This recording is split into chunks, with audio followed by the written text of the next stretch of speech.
Gostaria de abrir em Mateus capítulo 2.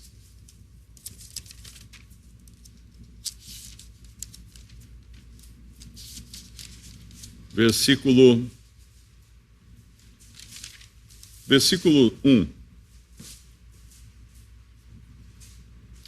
E tendo nascido Jesus em Belém de Judeia, no tempo do rei Herodes, eis que uns magos vieram do Oriente a Jerusalém, dizendo: onde está aquele que é nascido o rei dos judeus? Porque vimos a sua estrela no Oriente e viemos adorá-lo. E o rei Herodes, ouvindo isto, perturbou-se e toda Jerusalém com ele. E congregados todos os príncipes, os sacerdotes e os escribas do povo, perguntou-lhes onde havia de nascer o Cristo. E eles lhe disseram: em Belém da Judeia, porque assim está escrito pelos profetas: e tu, Belém, terra de Judá, de modo nenhum és a menor entre as capitais de Judá, porque de ti sairá o guia que há de apacentar o meu povo de Israel. Então Herodes, chamando secretamente os magos, inquiriu exatamente deles acerca do tempo em que a estrela lhes aparecera. E enviando-os a Belém, disse: ide e perguntai diligentemente pelo menino, e quando o achardes, participai-mo, para que também eu vá e o adore. E tendo eles ouvido o rei, partiram, e eis que a estrela que tinham visto no oriente ia adiante deles, até que chegando se deteve sobre o lugar onde estava o menino. E vendo eles a estrela, alegraram-se muito, com grande alegria.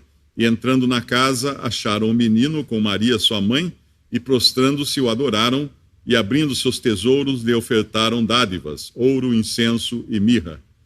E sendo por divina revelação avisados em sonhos, para que não voltassem para junto de Herodes, partiram para a sua terra por outro caminho. Essa passagem é muito conhecida, essa passagem todo ano, no Natal, as pessoas costumam ler, costumam montar presépios, costumam lembrar dos reis magos, chamados reis magos. Existe, claro, todo um folclore envolvendo essa passagem. Por exemplo, o fato de colocar no presépio 3 reis magos, né? Que aqui não fala que eram 3, fala que eram 3 presentes, mas nós nunca sabemos quantos eram. Eram mais de um, porque é plural, mas não sabemos quantos eram. Também é comum colocar no presépio aquele bebezinho na manjedoura, e o burrinho, a vaquinha, e os magos, os reis magos em volta, José e Maria. No entanto, quando nós lemos o texto, nós vemos que eles chegaram lá, o menino Jesus já devia ter por volta de 2 anos de idade. Não estava mais na manjedoura, estava numa casa. Por isso que eles vão encontrá-lo numa casa.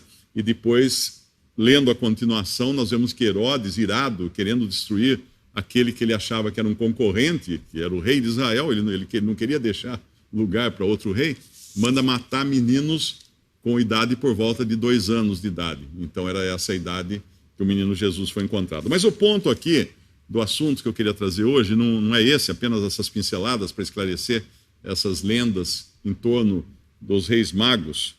O ponto é: quem eram esses magos? Quem eram esses magos? E outro ponto, a outra pergunta é: como eles sabiam dessa estrela? Porque eles não eram judeus, eles vieram do Oriente, vieram de um lugar distante, talvez de Babilônia, talvez do Iraque, onde é hoje Iraque, ou Síria, ou talvez Irã, nós não sabemos exatamente, mas eles vieram do Oriente da terra de Israel.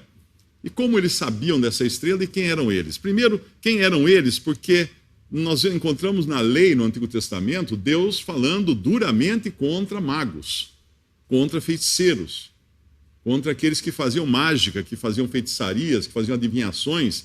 Isso era totalmente proibido na lei que Deus deu a Israel. Então, como que de repente aparecem magos?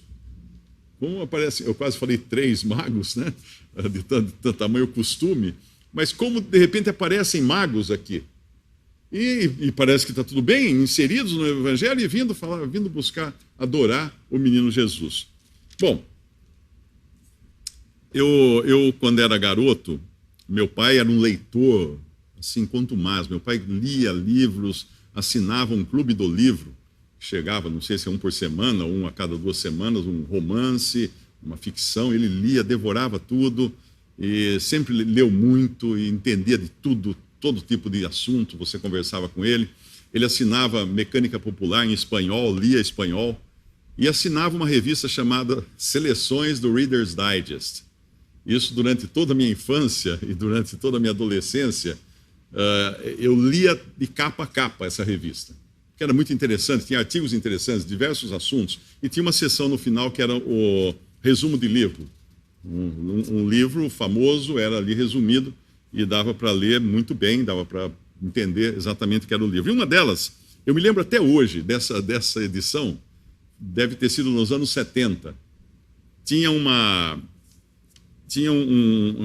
Eles fizeram a condensação de um livro chamado, em português, seria, não sei se existe edição portuguesa dele, mas em inglês, Motel of Mysteries. Seria Motel de Mistérios. Lembrando que motel nos Estados Unidos tem outra conotação. Motel é um hotel de estrada. Não tem a conotação que tem no Brasil. E a história se passa, é uma ficção, é uma comédia, é um humor. A história se passa no ano 4022, quando alguns arqueólogos descobrem um quarto de motel. Desenterram lá, encontram uma porta, inclusive está escrito na porta, não perturbe. Então eles deduzem imediatamente que era um sarcófago que não era para ninguém entrar, como aqueles que se encontravam no Egito. Mas eles entram, eles são arqueólogos, eles precisam investigar aquele sarcófago. E eles entram naquele quarto, eles encontram aquela cama, um esqueleto deitado na cama, sentado assim, encostado, que aquele motel deve ter sido destruído por algum tipo de guerra ou qualquer coisa. Então ele foi enterrado com tudo que estava dentro. E tem um esqueleto sentado na cama, olhando para uma TV.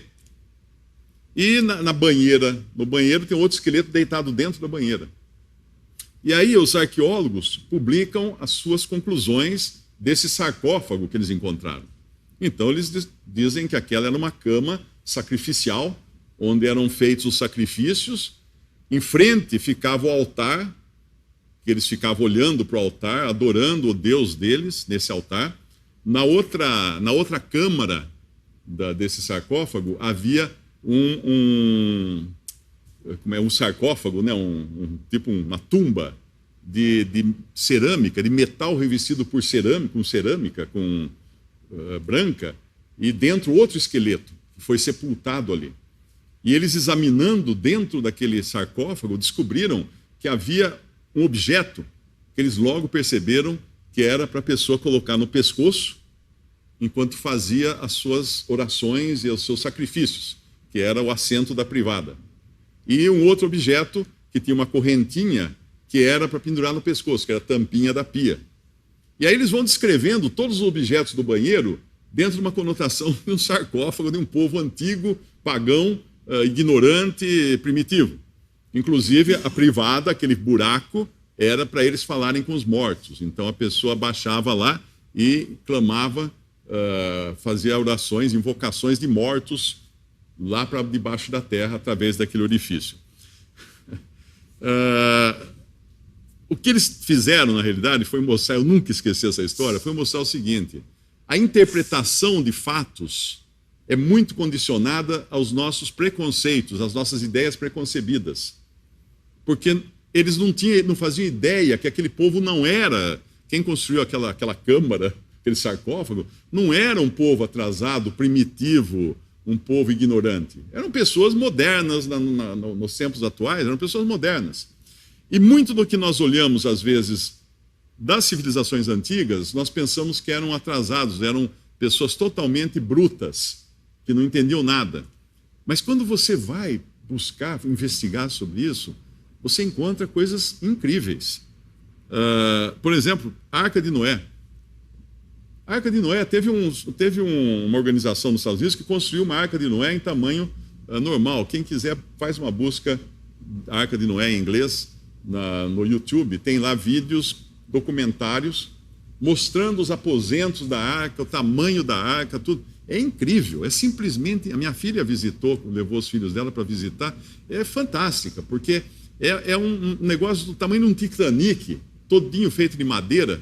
Claro que ela não está dentro d'água, tá? É um parque, fizeram todo um parque, e está lá essa arca no meio do parque. Mas é fantástico o tamanho das coisas. As câmaras para os animais, lugar para depositar comida, um lugar para os aposentos de Noé e seus filhos. E então, como é que alguém construía um navio daquele? Tão no passado, tinha muita tecnologia. Tinha muita tecnologia. Hoje já se sabe, por exemplo, que alguns povos que nós não temos muita informação deles, como os chineses, eram muitíssimo mais avançados que os povos europeus. Tanto é que quando chegaram aqui os Cristóvão Colombo e depois Pedro Álvares Cabral, chegaram nas Américas, eu vi uma réplica, eu estive dentro de uma réplica da nau de Colombo, né? É uma brincadeira, é uma casquinha de nós aquilo ali.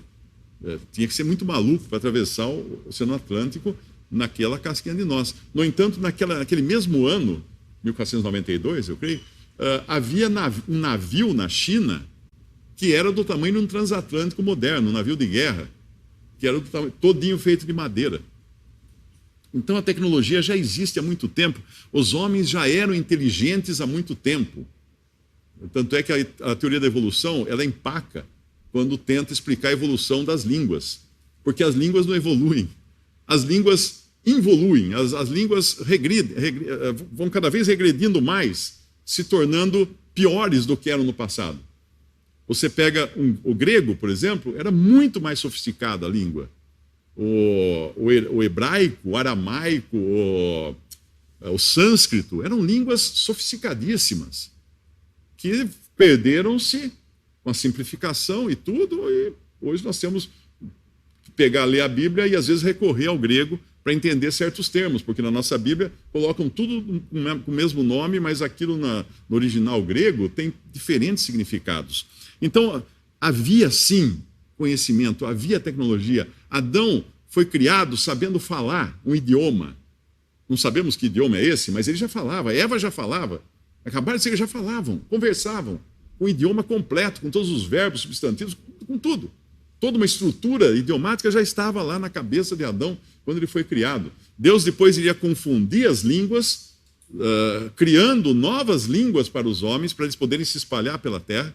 Foi a ordem inicial de Deus, quando ele falou para Adão, para crescer e multiplicar-vos e enchei a terra. E quando Noé saiu da arca, multiplicai-vos, enchei a terra. Os homens não quiseram encher a terra, se concentraram no lugar, construíram uma torre, a Torre de Babel, e Deus precisou ir lá e mandar que eles saíssem e se espalhassem, e fossem por toda a terra para poder espalhar, conforme Deus havia pedido no começo.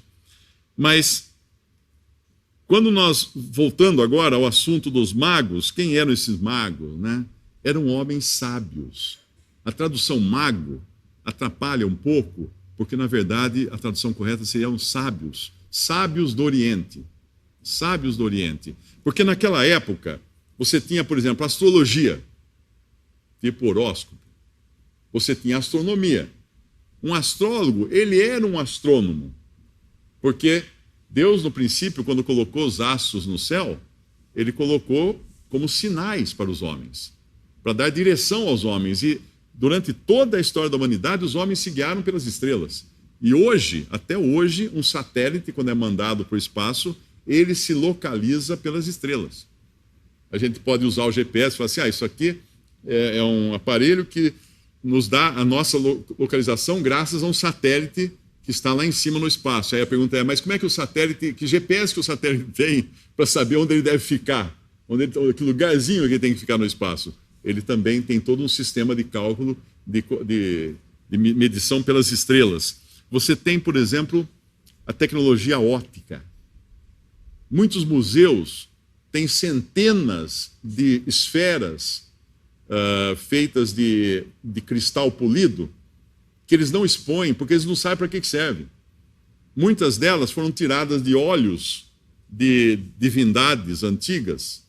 Eles pegavam aquela bolinha de cristal polido, falavam, para que será que serve isso? E guardavam, achavam como aqueles que descobriram o quarto do motel, eles acham que aquelas bolinhas eram algum objeto para fazer sacrifícios, fazer adoração a deuses pagãos e coisas assim.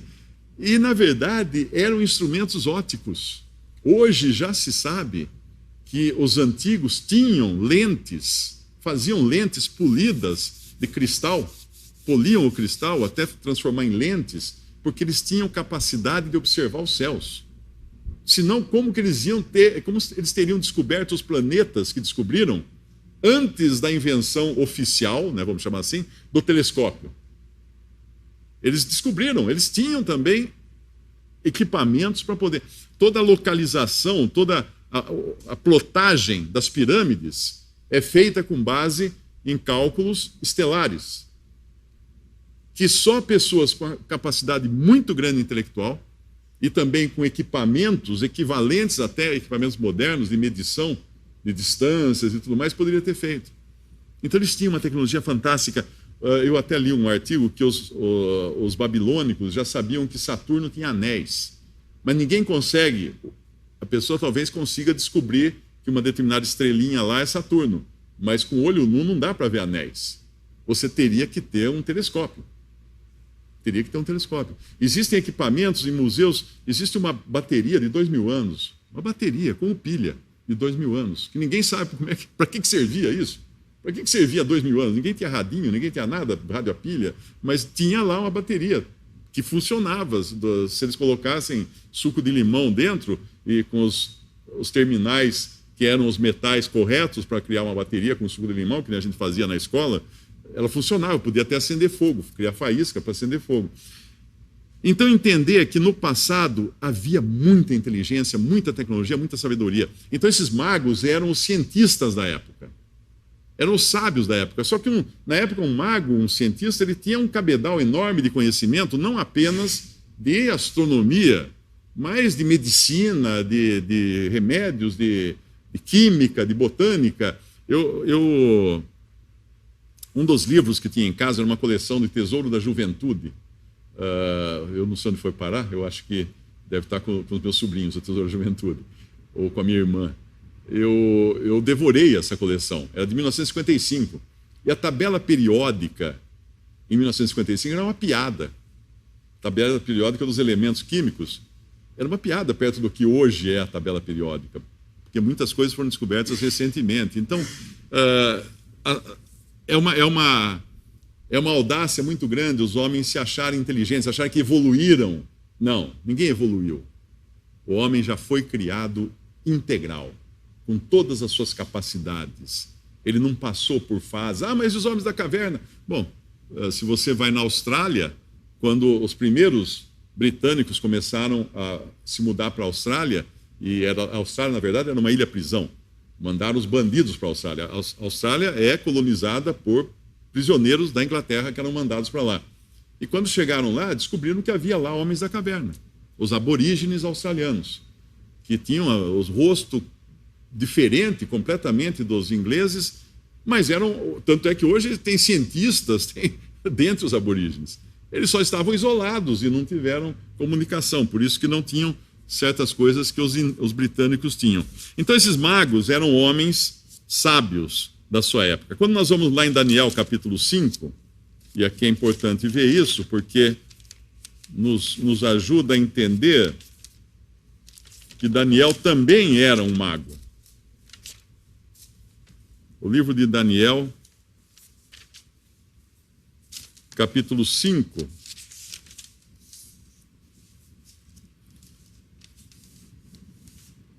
quando Belsazzar vê uma mão escrevendo na parede do seu palácio, Belsazzar era neto de Nabucodonosor, ele fica muito aflito, aí vem a esposa dele, a rainha, Belsazzar era o rei, vem a rainha, e fala assim, então o rei Belsazzar perturbou-se muito, mudou-se nele o seu semblante, seus grandes estavam sobressaltados, a rainha, por causa das palavras do rei e dos seus grandes, entrou na casa do banquete e falou à rainha e disse, ó rei, vive para sempre, não te turbem os teus pensamentos, nem se mude o teu semblante. Há no teu reino um homem que tem o espírito dos deuses santos. E nos dias de seu pai, Nabucodonosor, se achou nele luz, inteligência e sabedoria, como a sabedoria dos deuses. E teu pai, o rei Nabucodonosor, sim, teu pai, o rei, ó rei, o constituiu chefe dos magos, dos astrólogos, dos caldeus e dos adivinhadores. Daniel era chefe dos magos. Com isso a gente entende que o mago não era alguém que fazia magia só. Também tinha o mago que fazia feitiçaria. Mas qualquer pessoa sábia naquele tempo era considerado um mago. Ele fazia adivinhações? Sim, como Daniel fazia. Na cabeça dos incrédulos, Daniel era um adivinho. Eles não sabiam que Daniel recebia a revelação direta do Deus verdadeiro. Aquelas adivinhações dele eram adivinhações, na verdade eram profecias recebidas do Deus verdadeiro. Mas assim como os cientistas daquela época, os magos que eram cientistas da época, faziam adivinhações, os cientistas de hoje também fazem adivinhações. Quantas teorias científicas são publicadas para depois serem descartadas? Tem uma frase que é muito conhecida, que é assim: a ciência caminha de funeral em funeral. Porque aquilo que valia lá em 1955 como tabela periódica, hoje não vale mais, estava incompleta. Então, a própria ciência tem suas adivinhações. A teoria da evolução é uma delas. Porque é uma coisa que não dá para provar. Como não dá para provar a criação também, porque é uma revelação. Você não consegue provar nem que Deus criou todas as coisas, nem que Deus não criou todas as coisas. E que o homem teria evoluído. Tanto é que até hoje os cientistas evolucionistas não sabem explicar o inseto.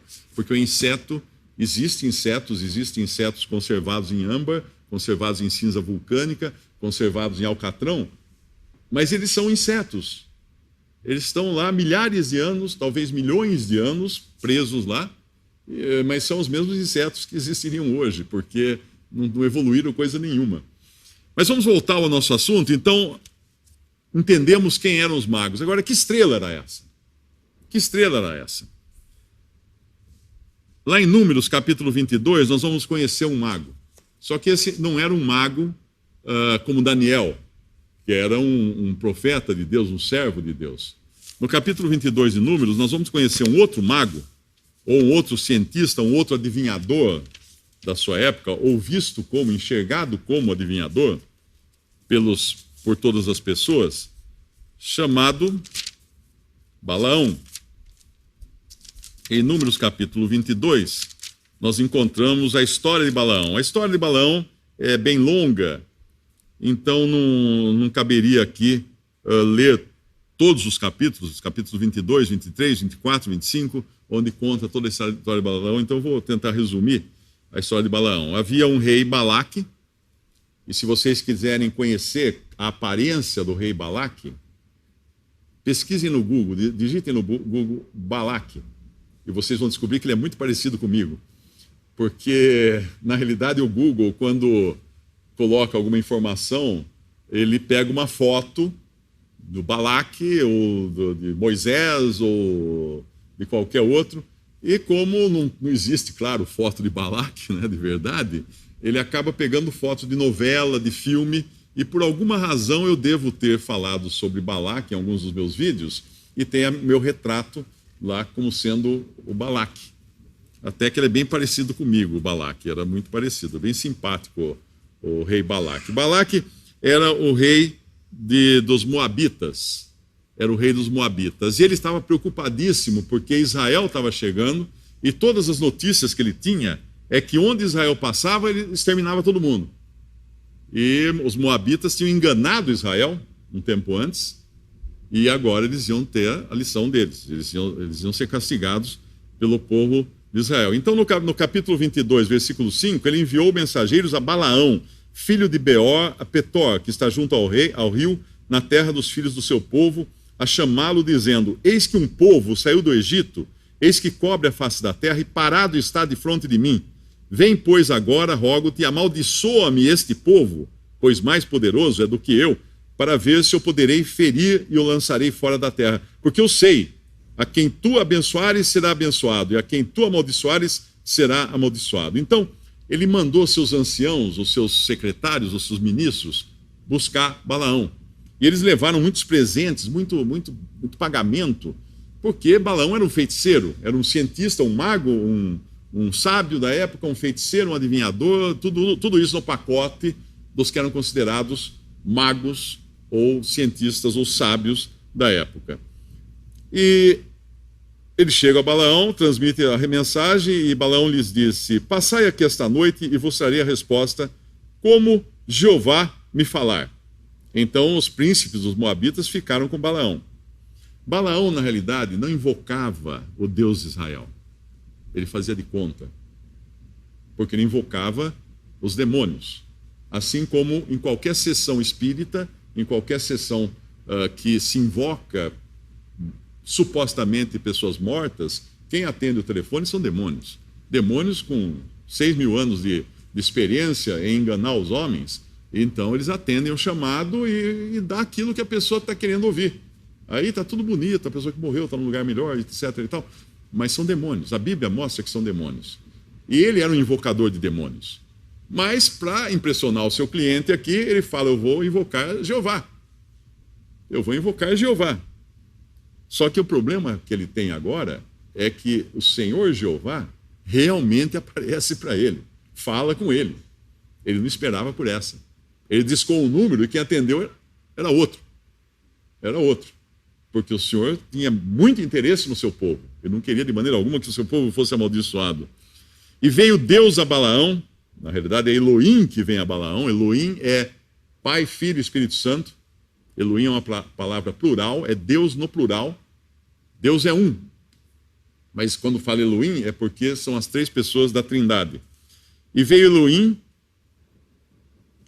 a Balaão e disse: quem são esses homens que estão contigo? E Balaão disse a Elohim: Balaque, filho de Zippor, rei dos Moabitas, nos enviou, dizendo: eis que o povo que saiu do Egito, etc., amaldiçoa-mo, porque ele não vai conseguir pelejar contra esse povo. Então disse Deus, ou Elohim, a Balaão: não irás com ele, nem amaldiçoarás a esse povo, porquanto bendito é.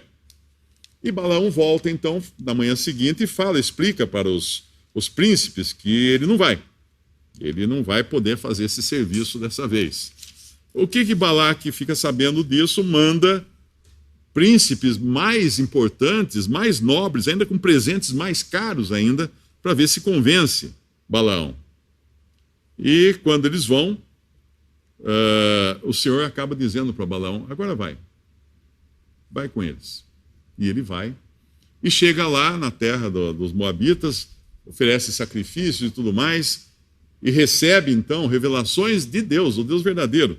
Mas no caminho para lá, ele tem uma surpresa, porque o Senhor, Jeová, em forma humana, aparece para ele.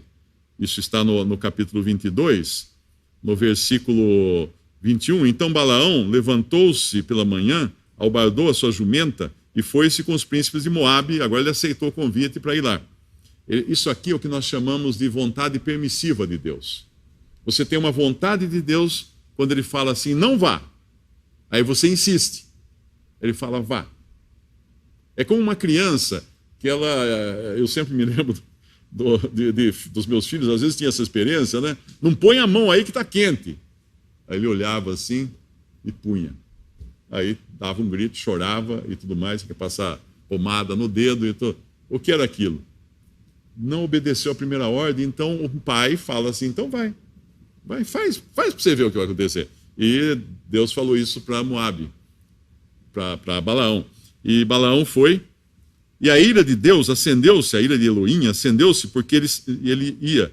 E o anjo do Senhor, aqui é o anjo do Senhor, não é um anjo do Senhor, é o anjo do Senhor. Quando na Bíblia você encontrar o anjo do Senhor, é o próprio Senhor Jeová em forma humana. Quando encontrar um anjo do Senhor, é um anjo. Ok? Isso fica fácil de entender a passagem. Aqui o próprio Senhor apareceu no caminho, mas para a jumenta. Para a jumenta viu o Senhor. Mas Balaão não viu. Aí a gente pode pensar, Balaão estava numa posição espiritual inferior a uma jumenta. E essa é a condição de muitos hoje que não creem na palavra de Deus. Não creem na palavra de Deus. Eu sei que é ofensivo falar uma coisa dessa, mas não creem que Deus possa falar com os homens. Como o Senhor estava tentando avisar Balaão para ele não ir. E ele então tem todo um problema aqui, a jumenta não quer ir, a jumenta empaca, a jumenta joga ele contra um muro de pedra, ele bate muito na jumenta, até que chega um momento. Vendo, pois, o anjo do Senhor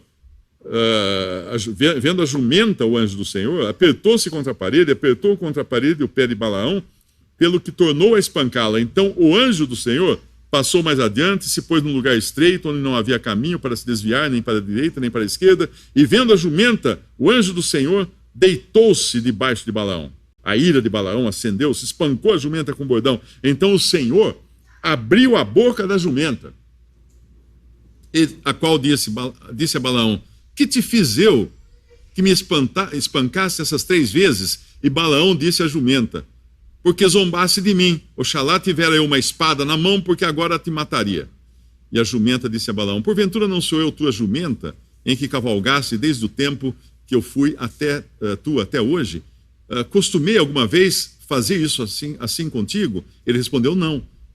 Então o Senhor abriu os olhos a Balaão, e ele viu o anjo do Senhor, que estava no caminho, e a sua espada desembainhada na mão, pelo que inclinou a cabeça e prostrou-se sobre a sua face. E o Senhor cobrou dele: por que você espancou a sua jumenta? 3 vezes espancou a sua jumenta. A jumenta me viu, e já 3 vezes se desviou diante de mim, e se ela não se desviasse diante de mim, na verdade, que eu agora teria matado você, teria te matado, e eu ia deixá-la com vida. Olha que mensagem, que susto, que mensagem tremenda que Balaão recebeu nesse caminho. Agora ele vai continuar o seu caminho, depois de ter levado esse susto, essa reprimenda, vai chegar lá e não vai conseguir amaldiçoar Israel, e vai abençoar Israel. Várias vezes, inclusive. E cada vez que ele abençoa, Balaque fica muito irado e manda ele insistir de novo: tem que amaldiçoar, tem que amaldiçoar. Então vai praticamente 3 capítulos, 2 ou 3 capítulos aqui, Balaão amaldiçoando, não, abençoando Israel. Aí chegamos no ponto que importa para nós aqui, no capítulo 24 de Números, versículo 16. Versículo 15. Então alçou a sua parábola e disse: fala Balaão, filho de Beor, e fala o homem de olhos abertos. Fala aquele que ouviu os ditos de Deus, o que sabe a ciência do Altíssimo, o que viu a visão do Todo-Poderoso, caído em êxtase de olhos abertos. Vê-lo-ei, mas não agora. Contemplá-lo-ei, mas não de perto. Uma estrela procederá de Jacó, e um cetro subirá de Israel, que ferirá os termos dos moabitas e destruirá todos os filhos de Sete. Ele faz uma profecia aqui, tremenda, que tem 2 partes.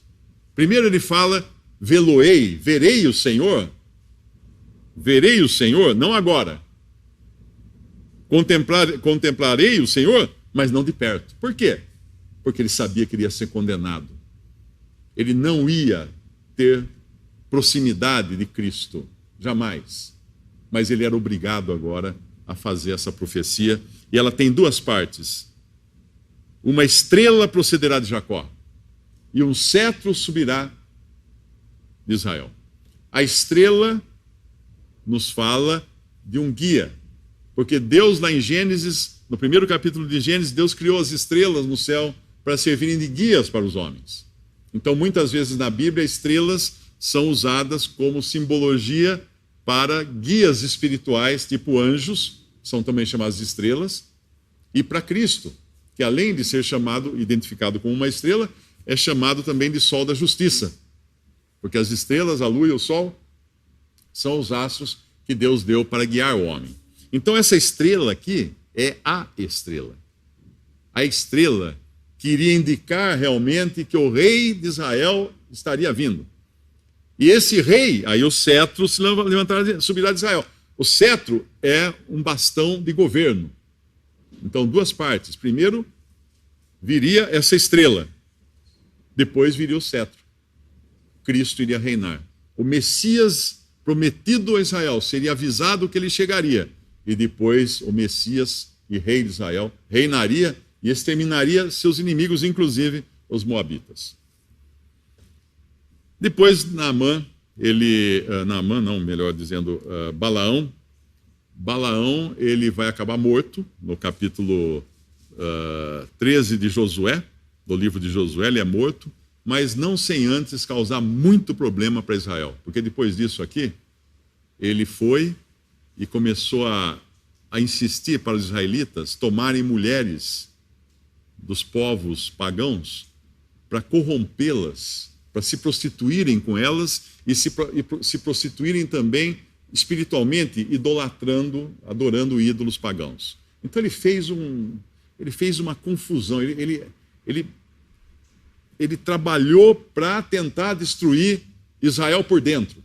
Se ele não conseguiu amaldiçoar de fora para dentro, ele foi de dentro para fora e conseguiu contaminar o povo de Israel, mas isso é outra história que é contada nos capítulos seguintes aqui de Números, até o capítulo 31 de Números, e é citada essa sua tentativa, que foi bem sucedida, de corromper o povo de Israel, é citada inclusive em Apocalipse, capítulo 2. Mas vamos ao que interessa. Então, esses magos, esses homens sábios, que deviam ler muitos manuscritos, inclusive os textos dos judeus, os textos de Moisés, que Números foi escrito por Moisés. Esses sábios tinham acesso às escrituras, porque um sábio não é sábio se ele não tiver uma vasta gama de conhecimento. Então, se você se acha sábio, inteligente, entendido e rejeita as escrituras, isso não é ser sábio. Isso não é ser sábio.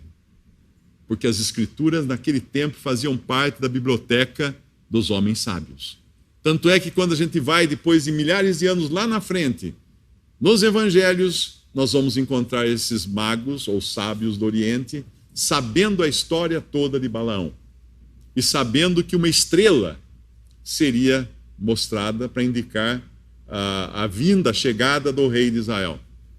Aqueles homens que ficavam perscrutando os céus, e hoje tem mapas estelares dos tempos dos babilônios, que são perfeitos. Ninguém entende como é que eles conseguiam fazer todo o mapeamento do céu sem ter os equipamentos modernos, e são ótimos os mapas estelares daquela época.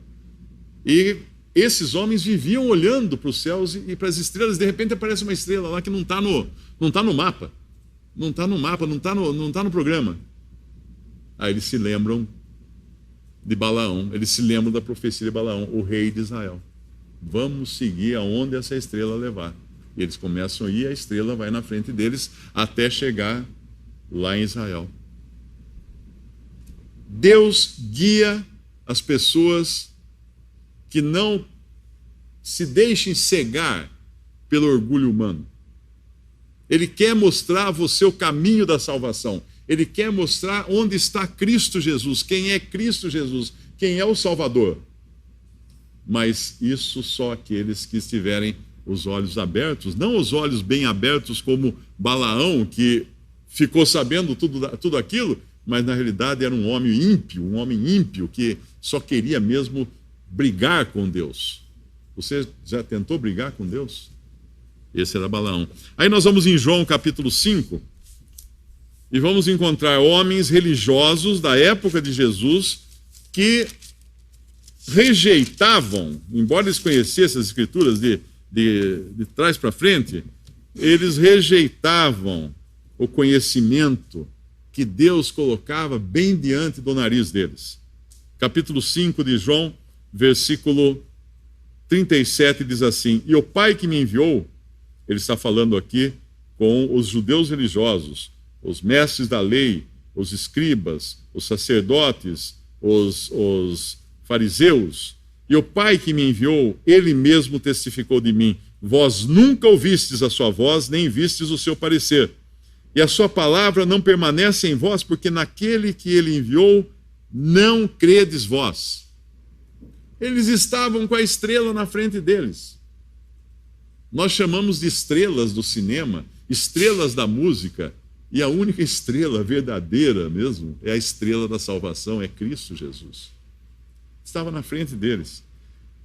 Vós nunca ouvistes a sua voz, nem vistes, e a sua palavra não permanece em vós, porque aquele que ele enviou, aquele que Deus enviou, naquele que Deus enviou, não credes vós. Examinais as Escrituras, porque vós cuidais ter nelas a vida eterna, e são elas que de mim testificam. Elas falam de mim. E não quereis vir a mim para terdes vida.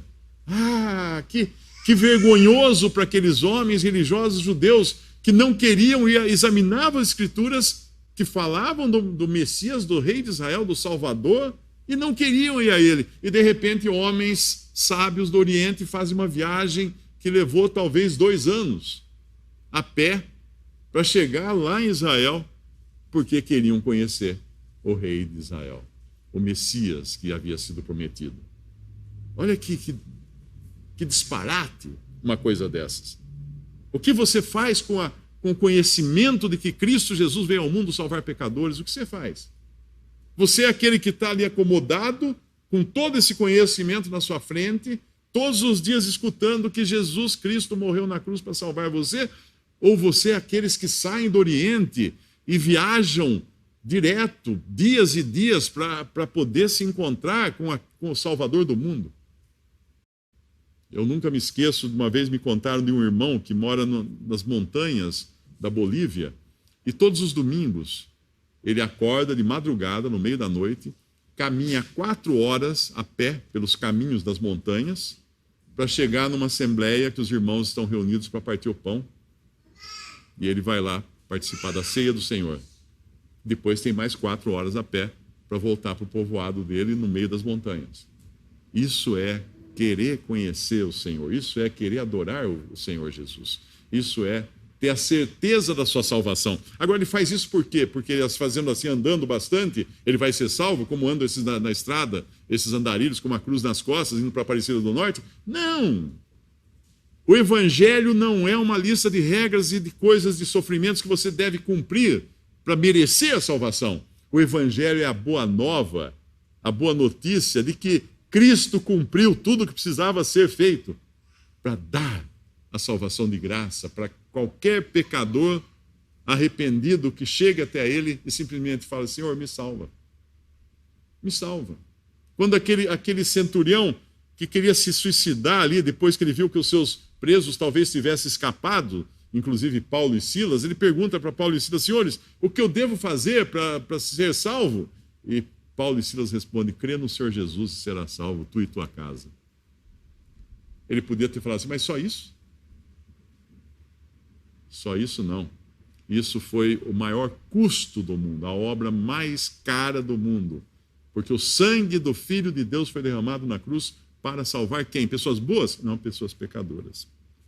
Pessoas pecadoras. E nos versículos em diante, quando o Senhor continua, depois de falar: examinai as Escrituras, porque vós cuidais ter nelas a vida eterna, e são elas que de mim testificam, e não quereis vir a mim para terdes vida.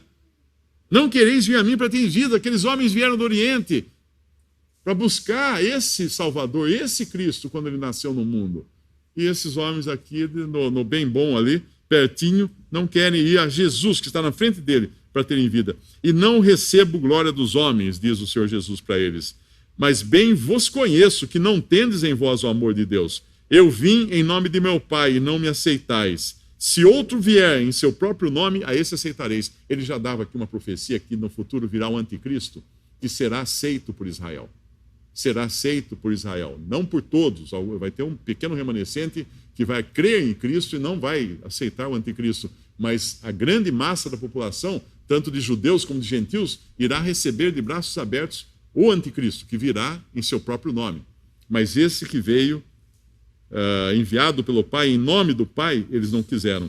Como podeis vós crer, recebendo honra um dos outros, e não buscando a honra que vem só de Deus? Não cuideis que eu vos hei de acusar para com o Pai. Há um que vos acusa, Moisés, em quem vós esperais. Porque se vós cresceis em Moisés, crereis em mim, porque de mim escreveu ele. Mas se não credes nos seus escritos, como crereis nas minhas palavras? Se não credes nos escritos de Moisés, como crereis nas minhas palavras? Às vezes eu recebo e-mails, mensagens de pessoas espíritas ou da Umbanda, do Candomblé, da Macumba, dizendo que até gostam de ler os evangelhos, mas não o Antigo Testamento. Não aquele negócio que Deus proíbe comunicação com os mortos, que Moisés escreveu essas coisas, né? Tá lá no Antigo Testamento, lá na lei, lá no Pentateuco, os 5 primeiros livros da Bíblia. Aí eu mostro essa passagem. Se você não crê nos escritos de Moisés, como é que você acha que vai crer em Jesus? Não tem como. Foi de Jesus que Moisés escreveu. Não tem como. Então o ponto é esse. Se você se acha um grande entendedor de muitas coisas e ainda não foi a Cristo, você não entende nada. Você ainda não entendeu aquilo que tem valor para a vida eterna. Todo conhecimento humano vai passar. Toda tecnologia humana vai passar. Aqueles homens do passado não eram brutos, não eram rudes, não eram ignorantes, eram sábios. Eram sábios que perscrutavam as Escrituras e muitos outros documentos, muitos outros livros e conhecimentos, mas eram sábios, eles estavam atrás. E aqueles que buscavam realmente a salvação iriam encontrar, iriam seguir a estrela. Você já seguiu a estrela? Você já seguiu a estrela que é Cristo? Você já foi buscar onde está esse que é o Salvador do mundo? Em João capítulo 5, versículo 24, o próprio Senhor Jesus fala assim: quem ouve a minha palavra e crê naquele que me enviou tem a vida eterna, não entrará em condenação, mas passou da morte para a vida. E nós sabemos que hoje nós vivemos num mundo praticamente cristianizado, ao lado de cá, do Ocidente, e a maioria das pessoas que professam ser cristãs não tem certeza de vida eterna. Você chega para alguém e fala assim: você crê em Jesus? Eu creio em Jesus, eu vou na igreja, eu leio a Bíblia e tal. Se você morrer agora, para onde você vai? Eu acho que eu vou para o céu. Por que você acha? Porque eu leio a Bíblia, porque eu vou na igreja, porque eu faço tudo, eu dou dízimo, eu faço isso, faço aquilo. Mas não tem isso, ninguém falou para fazer coisa para ser salvo. A Bíblia fala, quem ouve, o Senhor Jesus falou, quem ouve a minha palavra, crê naquele que me enviou, tem a vida eterna, não entrará em condenação, mas passou da morte para a vida. Já agora, nesse momento. Então, você crê em Jesus? Eu creio. Vai para onde então se morrer agora? Eu acho que eu vou para o céu, né? Por quê? Porque eu vou na igreja, porque eu procuro ajudar os pobres, porque não sei o quê. Meu filho, não é isso. Ele deu a salvação de graça. Ele está falando. Tem a vida eterna. Não terá, talvez, porventura, quiçá. Não, tem a vida eterna. Quem ouve a minha palavra e crê naquele que me enviou, tem a vida eterna. Mas o homem detesta a graça. Todo mundo quer tudo de graça nesse mundo. Quando você fala que a salvação é de graça, não, eu quero pagar. Eu tenho que fazer alguma coisa. Não, aí é muito fácil. Não, aí não. Hoje eu recebi um e-mail longo, um textão, né, como se costuma falar hoje na internet, um textão. Porque eu escrevi, depois gravei em vídeo, a respeito da morte de um jornalista que se declarava ateu. E nesse vídeo, nesse texto, eu digo que uma pessoa precisa de um segundo ou uma fração de segundo para se converter, para se arrepender dos seus pecados e crer em Jesus. Então ninguém poderia falar, porque morreu num acidente aéreo, que está perdido. Quem sabe o que se passou naqueles últimos milésimos de segundo entre ele, a sua consciência e Deus ali no meio daquele fogo? Quem sabe? Ninguém morre assim, no meio do fogo. A pessoa começa a queimar e ainda está lá gritando, está sofrendo, mas também o cérebro tem lá muita coisa que escutou do Evangelho. Não era um homem ignorante, não era um homem que não tivesse acesso ao Evangelho. Deve ter muita gente, deve ter evangelizado a ele. Deus pode sim tocar um coração desse no derradeiro momento de sua vida. Mas esse textão que eu recebi de um que se diz cristão, não, nesse caso não, porque ele sempre falou mal de Jesus, sempre falou mal de Deus, como é que Deus agora vai salvar? Vai deixar barato isso? Não entende o que é graça. A única justiça que Deus quer para salvar o pecador é a justiça que ele fez em Cristo, na cruz. Porque ali ele recebeu a justa demanda de Deus para morrer pelos nossos pecados. A justiça que atrapalha a salvação de qualquer pessoa é a justiça própria. Se eu me acho justo, eu mereço ser salvo, aquele não. Falou mal de Jesus a vida inteira, como é que Deus vai salvar ele agora?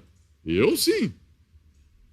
O fariseu publicano, o fariseu está no templo falando assim: Deus, eu dou dízimo, eu jejuo, eu faço isso, eu faço aquilo, e e um publicano, que era um traidor da pátria naquele tempo, porque ele coletava impostos dos judeus para entregar para o invasor romano, o publicano não ousava nem levantar os olhos e batia no peito e falava assim: Deus, tem misericórdia de mim, que eu sou pecador.